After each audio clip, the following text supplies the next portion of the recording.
Hello and welcome. My name is Alan, and today we'll be doing more of the U.S. Constitution. As always, I'll be reading from my American Constitutional Law book about the actual amendments themselves. Today we'll be covering a number of short amendments. Amendment 21, 22, 23, and 24. So, buckle in and we'll go over these four. First one we're going to read and talk about is Amendment 21, and it became a part of the Constitution in 1933. Amendment 21, Section 1. The 18th article of the Amendment to the Constitution of the United States is hereby repealed. Section 2. The transportation or importation into any state, territory, or possession of the United States for delivery or use therein of intoxicating liquors in violation of the laws thereof is hereby prohibited. And Section 3, this article shall be inoperative unless it shall have been ratified as an amendment to the Constitution by conventions in the several states as provided in the Constitution within 7 years from the date of the submission thereof to the states by the Congress. So this is pretty simple. Section 1's plain as can be. 18th Amendment, it's done. No longer a law. It has been repealed. Uh, Section 2, I think it's just saying where it's no longer a federal law, all the laws about the possession and use of alcohol go back to the states and territories.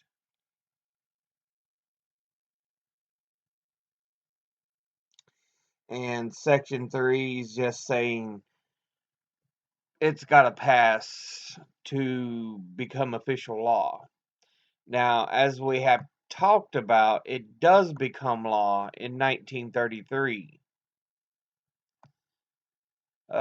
In archives.gov, we have a document for December 5th, Presidential Proclamation 2065 of December the 5th, 1933, in which President Franklin D. Roosevelt announces the repeal of Prohibition. And it's simply him announcing today the 21st Amendment became law, the repeal of Prohibition. So, yeah. Altogether, that was a law that lasted from 1919 to 1933. 14 years on the books.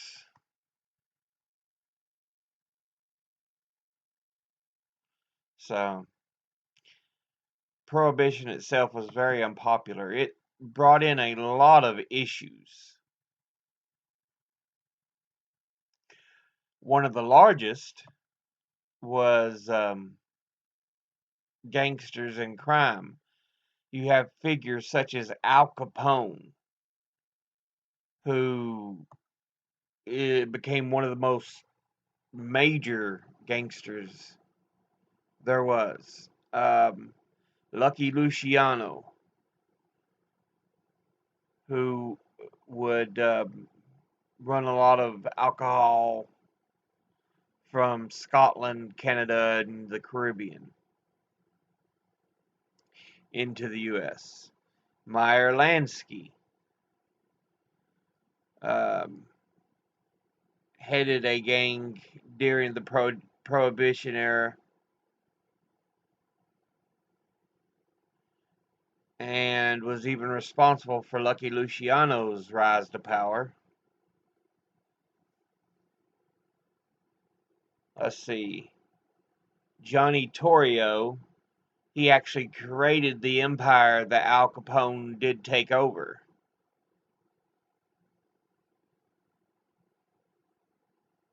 So yeah, Arnold Rothstein, um, the thing here says Rothstein was the only gangster to actually cash in when Prohibition was just beginning, and was also the only gangster to try to take the violence out of a business situation.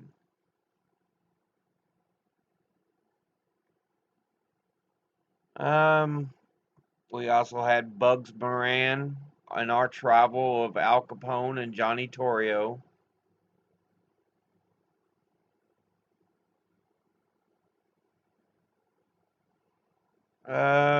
Enoch Nucky Johnson, who ran Atlantic City during Prohibition, and Bugsy Siegel, um, who in the 1930s began to build ties with people like Lucky Luciano and eventually rose up to a decent membership post in the mafia families. Siegel had ties with the construction industry.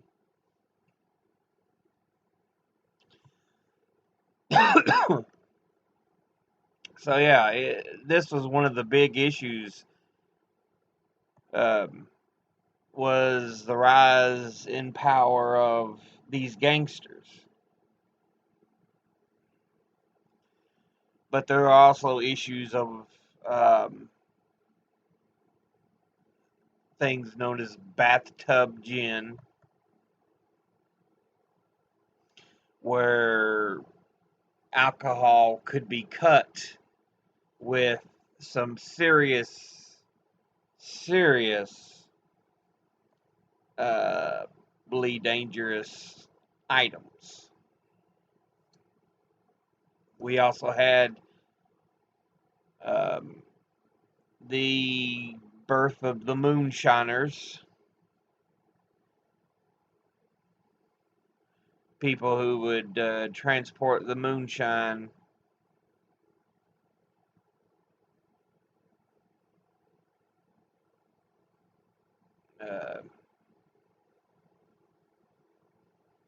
uh, without getting caught, which is where a lot of NASCAR has its own roots in. Is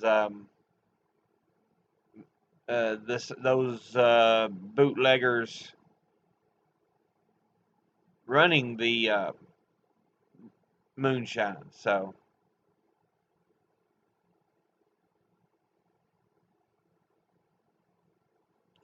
but yeah, it's despite the attempt of it to be a noble uh, experiment to bring about something better, something great. It just, yeah,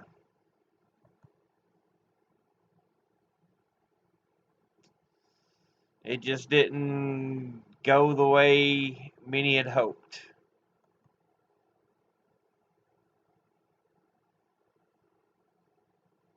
But anyway, let's move on to the next amendment, Amendment 22.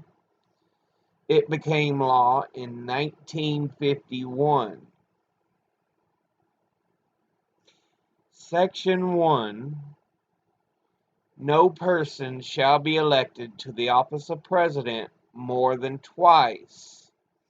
and no person who had held the office of president or acted as president for more than 2 years of a term to which some other person was elected president shall be elected to the office of president more than once. But this article shall not apply to any person holding the office of president when this article was proposed by the Congress, and shall not prevent any person who may be holding the office of president or acting as president during the term within which this article becomes operative from holding the office of president or acting as president during the remainder of such term. Section 2. This article shall be inoperative unless it shall have been ratified as an amendment to the Constitution by the legislatures of 3/5 of the several states within 7 years from the date of its submission to the states by the Congress. So, this basically sets up term limits for presidents.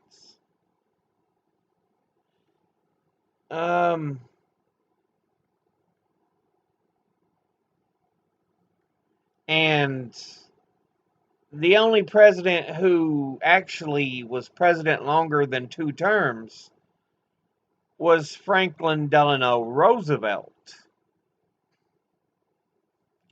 He'd been elected 4 times, leading us through the Great Depression. Now, I'm trying to remember who was president in 1951. It's either Eisenhower or Truman, but I can't remember.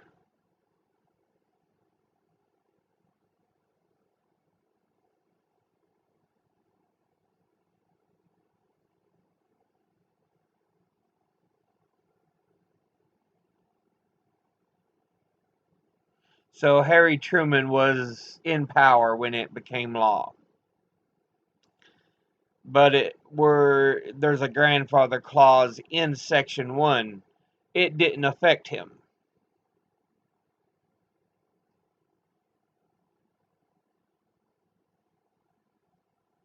But yeah, this was after the election, or this was after Roosevelt was finally out of office, because until this point, he had not been beaten. He only didn't get more elections because he died in office. Yeah. There's even a great notice, a paragraph here. They don't say who it's from, but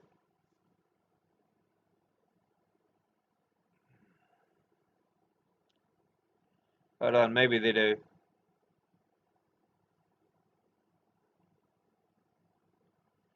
They don't say exactly who it's from. But this is from Cornell Law, and the paragraph reads as follows. By reason of the lack of a positive expression upon the subject of the tenure of the office of president, and by reason of a well-defined custom which has risen in the past that no president shall have more than 2 terms in that office, much discussion has resulted upon this subject. Hence, it is the purpose of this proposal to submit this question to the people so they, by and through the recognized processes, may express their view upon the question, and if they shall so elect, they may thereby set at rest this problem. This characterization of the issue, of course, followed soon after the people had expressed their views by electing FDR to an unprecedented third and fourth term in office in 1940 and 44, respectively. So, yeah,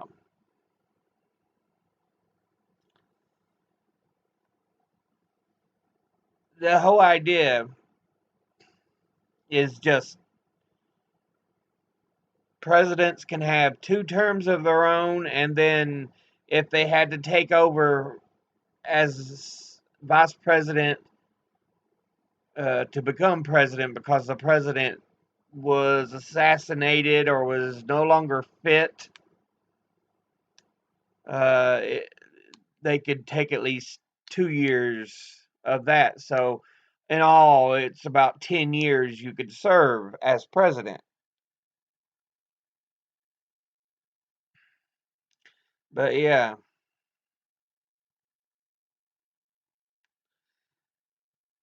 this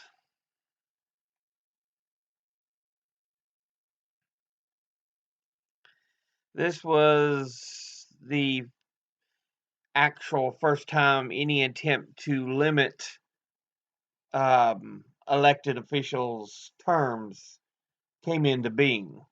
As well, the only time federally that it came into being as a law. I think we've had attempts to limit terms of Congress, but they've not become law yet. But yeah, that was the 22nd Amendment. Next amendment we're going to look at is the 23rd Amendment. It became law in 1961. 23rd Amendment, Section 1. The district constituting the seat of government of the United States shall appoint in such manner as the Congress may direct a number of electors of president and vice president equal to the whole number of senators and representatives in Congress to which the district would be entitled if it were a state, but in no event more than the least populous state.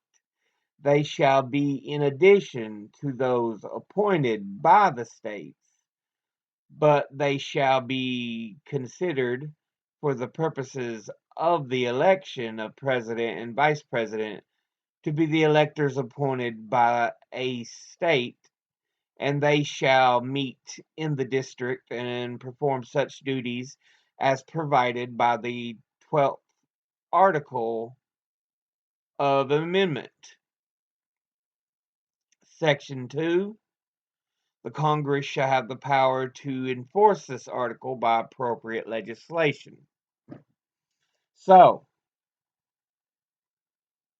all that says is that Washington, D.C. now shall have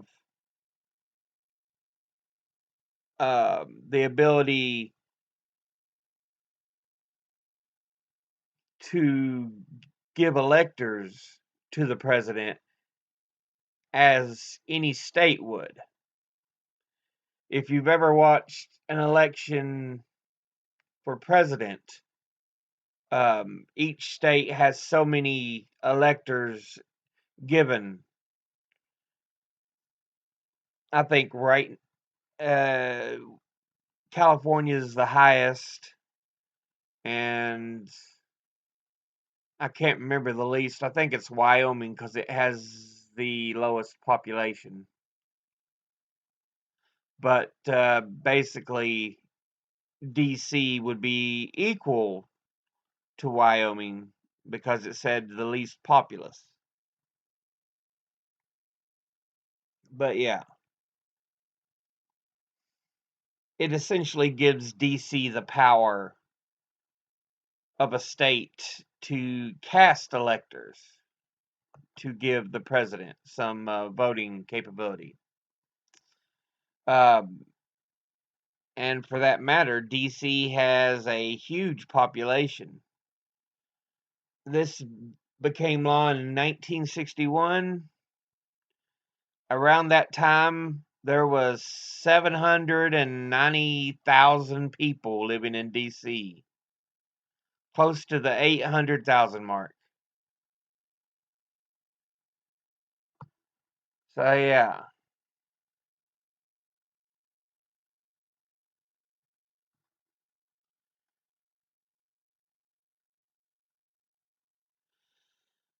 Um, Now we're sitting at around 690,000, but still, it's a very populous area that actually has a population larger than some of the states. This is an article from Washington Post, and it states that DC, at the time of the article, has a population larger than Vermont or Wyoming. So, yeah.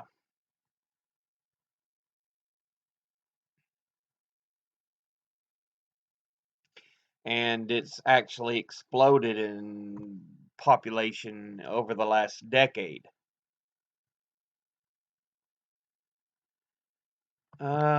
But yeah, that's what the 23rd Amendment is about. Now, the last amendment we're going to talk about today is the 24th. And it became law in 1964. Amendment 24, Section 1.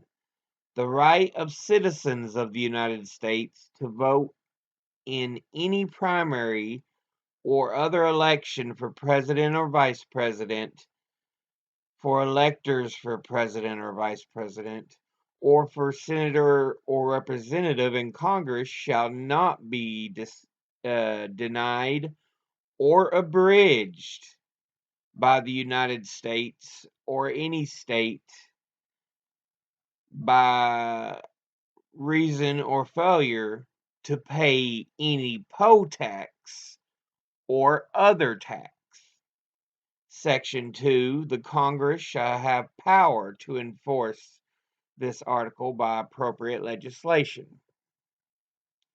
So, essentially, it is an attempt to grind down poll taxes. So, even though African Americans gained the right to vote with, I can't remember what amendment it was, 13, 14, 15, something like that.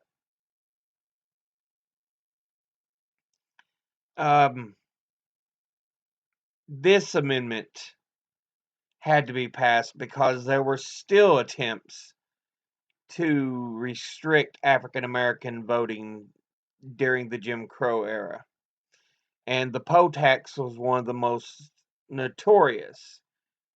So the actual 24th Amendment was passed to take it out of function. Let's see.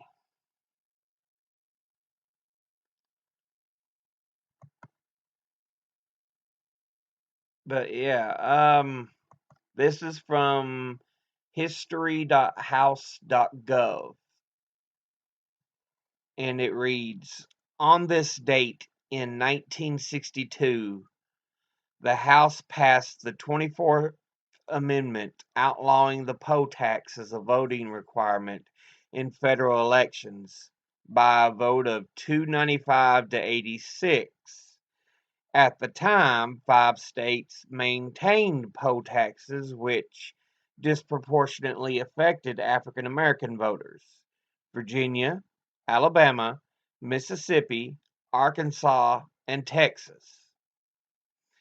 The Poe tax exemplified Jim Crow laws developed in the post-Reconstruction South, which aimed to disenfranchise black voters and institute segregation. Some critics of the legislation thought the amendment did not go far enough to protect black voting rights in state and local elections. Representative John Lindsay of New York contended, if you're going to have a constitutional amendment, let's have a meaningful one. Judiciary Chairman Emanuel Celler of New York dismissed the criticism and proceeded with the bill as introduced. On January the 23rd, 1964, the 24th Amendment became part of the Constitution when South Dakota became the last necessary state ratifying it. So, yeah. Now, there were other things used besides Poe taxes, but the Poe tax was one of the most notorious. But, yeah. But I'll end the video there. It's already been quite a length. As always, I'll post the links in the description below the video. But as always, educate thyself, think, read, study, learn. Someone tries to tell you something you have trouble believing, ask them to cite their sources. I'll see you all in the next video. Until then, later.